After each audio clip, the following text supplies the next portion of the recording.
फखर जमान का गलत out. Pakistan team management ने रेफरी को टीवी एम्पायर की शिकायत कर दी। मौक़िफ़ अपनाया। फखर जमान का कैच मुतनाज़ फैसला था। टीवी एम्पायर ने शवाहिद का बगौर जायजा नहीं लिया। तमाम एंगल देखकर फैसला करना चाहिए था। मुतनाज़ कैचेस और मुबहिम शवाहिद पर बल्लेबाज को शक का फायदा दिया जाता है। टीवी एम्पायर्स ने शवाहिद वाज़ेह होने के बावजूद फील्डिंग साइड के हक में फैसला किया। आज़ाद फिलिस्तीनी रियासत की जानिब बड़ा कदम। अक़वाम मुत्तहिदा में 2 स्टेट कॉन्फ्रेंस आज होगी। सऊदी अरब और फ्रांस सरबराही करेंगे। आज़ाद फिलिस्तीनी रियासत के क़याम की उम्मीदें रोशन। फ्रांस समेत मजीद 6 ममालिक फ़लस्तीन को तस्लीम करेंगे। बरतानिया, कनाडा, ऑस्ट्रेलिया और पुर्तगाल ने फ़लस्तीन को बाज़ाब्ता तौर पर रियासत तस्लीम कर लिया। फ़लस्तीन से सिफारती ताल्लुकात कायम करने वाले ममालिक की तादाद 150 हो गई। बरतानिया के सरकारी नक्शों में पहली बार फ़लस्तीन शामिल। लंदन में परचम कुशाई, 60 ममालिक के सफीरों की शिरकत। पेरिस के एफिल टावर पर फ़लस्तीनी परचम लहरा दिया गया। इटली में गजा के मजलूम अवाम से यकजहती का इजहार। हजारों अफराद की रैली, फ्री फ़लस्तीन के नारे।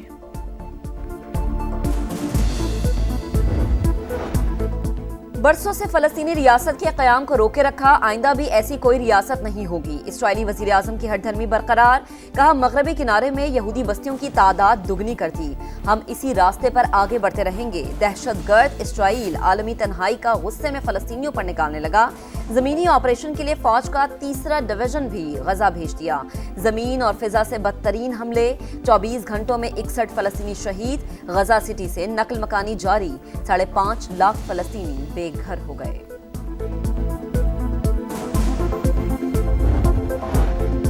चीन ने 2 रियासती हल पर बगैर किसी कमजोरी के कायम रहना जरूरी करार दे दिया। बुनियादी ढांचे को नुकसान पहुंचाने वाली कार्रवाइयां मुस्तरद कर दी। कहा, गजा में जंगबंदी के लिए इकदामात नागुज़ीर। जिन ममालिक का इजराइल पर असर रसूख है वो अपनी जिम्मेदारी अदा करें। रूस ने भी फलस्तीन के मसले का 2 रियासती हल ही वाहिद रास्ता करार दिया।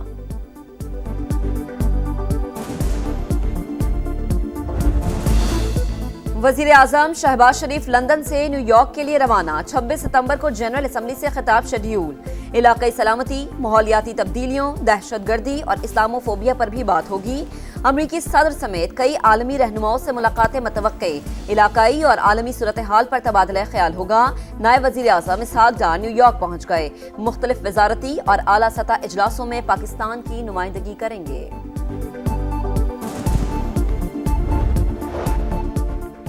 वज़ीर आज़म शहबाज शरीफ अमरीका से वापसी पर फिर लंदन जाएंगे। 3 दिन क़याम करेंगे। मुस्लिम लीग नून की बैठक होगी। नवाज शरीफ, शहबाज शरीफ, इसहाक डार और ख्वाजा आसिफ समेत दीगर शरीक होंगे। वज़ीर आज़म की नवाज शरीफ से टेलीफोन पर गुफ्तगू। दौरा अमरीका और अक़वाम मुत्तहिदा इजलास के बारे में आगाह किया। लंदन में होने वाले ओवरसीज कन्वेंशन की कामयाबी से भी आगाह किया।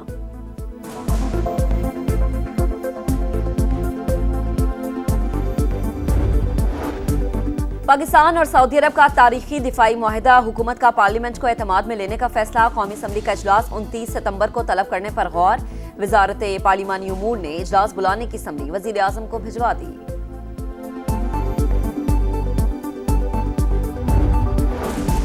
वज़ीर आज़म ने सरमायाकारी बढ़ाने के लिए वजारतों को टारगेट दे दिए। ज़ेर तकमील मंसूबे बर वक्त मुकम्मल करने की हिदायत।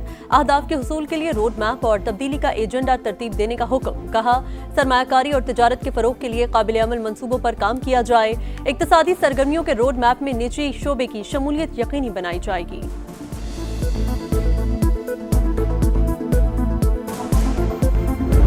पाकिस्तान में हर मंसूबे पर नवाज शरीफ का नाम। नवाज शरीफ की खिदमत निकाल दें तो पीछे खंडराट बचेंगे। वजीर आला पंजाब मरीम नवाज का दावा। साहिवाल में इलेक्ट्रिक बसों के मंसूबे का इफ्तिताह कर दिया। कहा, वजीर आला या वजीर का काम प्रोटोकॉल को एंजॉय करना नहीं, हर हाल में अवाम का साथ देना है। सैलाब के दौरान पंजाब हुकूमत जाग रही थी। नुकसानात का सर्वे जारी है। वजीर आला पंजाब की बहावल नगर आमद। सैलाब की सूरत हाल और इमदादी सरगर्मियों पर ब्रीफिंग। मरीम नवाज बच्चों में घुल मिल गई। रिलीफ कैंप में कायम दस्तकारी सेंटर का भी दौरा किया। खवातीन से मिली, सिलाई मशीन भी चलाई।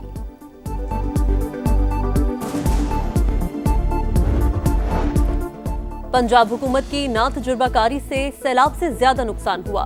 मंसूबाबंदी अच्छी होती तो कम तबाही होती। सिंध में बेहतर हिकमत अमली अपनाकर सैलाब से बचे। शर्जील मेमन की तनकीद, एक मरतबा फिर मुतासरीन की BISP के जरिए मदद करने का मुतालबा। विफाकी हुकूमत पर तनकीद, कहा पाकिस्तान में गंदम की किल्लत है, $1.2 बिलियन की गंदम दरामद करनी पड़ेगी। ये सब्सिडी किसान को देते तो खुशहाली आती और ज़र मुबादला भी बच जाता। विफाकी हुकूमत अक्ल के नाखून ले अपनी पॉलिसियों को तब्दील करे।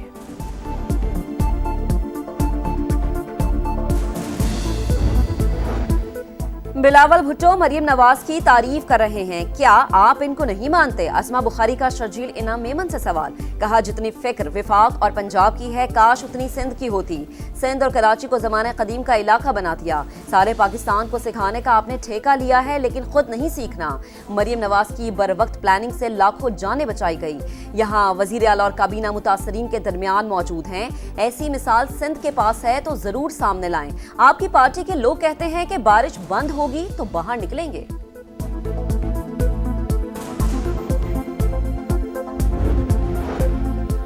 दरख्वास्तों में कौन सा मफादे आमा का सवाल है, ये भी नहीं बताया कि कौन से बुनियादी हुकूक मुतासिर हुए कि आर्टिकल 184(3) का इस्तेमाल हो। सुप्रीम कोर्ट ने इस्लामाबाद हाई कोर्ट के 5 जजेस की आईनी दरख्वास्तें एतराजात लगाकर वापस कर दी। मौक़िफ़ अपनाया। दरख्वास्त गुजारों ने जाती रंजिश पर गैर मामूली दायराकार के तहत दरख्वास्तें दायर की। अज्जा भी पूरे नहीं किए गए। ठोस वजह बयान की, ना ही नोटिस के लिए फरीकैन की वजाहत।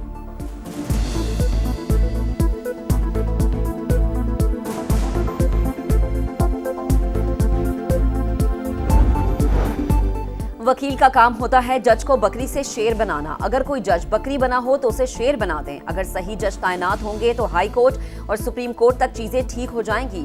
जस्टिस मोहसिन अख्तर कियानी के रिमार्क्स, कहा समझ नहीं आती कि वकील और जजेस काम क्यों नहीं करना चाहते। मुझे अपने आप से शर्म आती है, दिल करता है कोर्ट को ही जुर्माना कर दूं।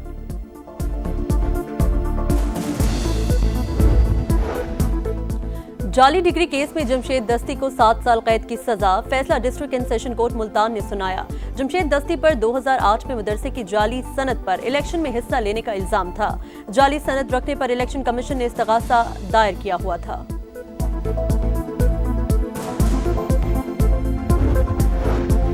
आजादी मार्च के साबिक गवर्नर सिंध इमरान इस्माइल के वारंट गिरफ्तारी जारी। जुडिशल मजिस्ट्रेट इस्लामाबाद का गिरफ्तार करके पेश करने का हुक्म। जुडिशल कॉम्प्लेक्स हमला केस में ATC ने असद कैसर के वारंट गिरफ्तारी जारी कर दिए। आइंदा समात पर गिरफ्तार करके पेश करने की हिदायत।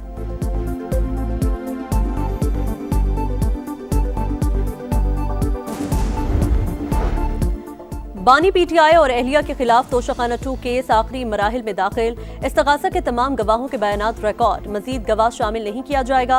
आखिरी 2 गवाहों पर सिर्फ जिरा बाकी। मिशन नूर का शोशा पता नहीं किसने छोड़ा, हमें नहीं मालूम। इसका पार्टी सतह पर ऐलान नहीं किया गया था। जमात बानी की हिदायत पर चलती है, सोशल मीडिया पर नहीं। बैरिस्टर गौहर खान की मीडिया से गुफ्तगू, कहा हमारा रियासत मुखालिफ एजेंडा नहीं, आइन की बालादस्ती और जमहूरियत की बात कर रहे हैं। जनूबी अफ्रीका ने दौरे पाकिस्तान के लिए टीम का ऐलान कर दिया। कप्तान बाबूमा इंजरी के बायस सीरीज से बाहर। एडन मार्करम कप्तानी करेंगे। रिटायरमेंट वापस लेने वाले Quinton de Kock white ball team में शामिल। डेविड मिलर T20, ब्रिट्स की वनडे में कप्तानी होगी। और साफ अंडर 17 फुटबॉल चैंपियनशिप, पाकिस्तान को भारत ने 3-2 से शिकस्त दे दी। मैच के इख्तिताम पर दोनों टीमों के खिलाड़ियों ने हाथ मिलाए। कौमी टीम 25 सितंबर को सेमीफाइनल में बांग्लादेश से मुकाबला करेगी।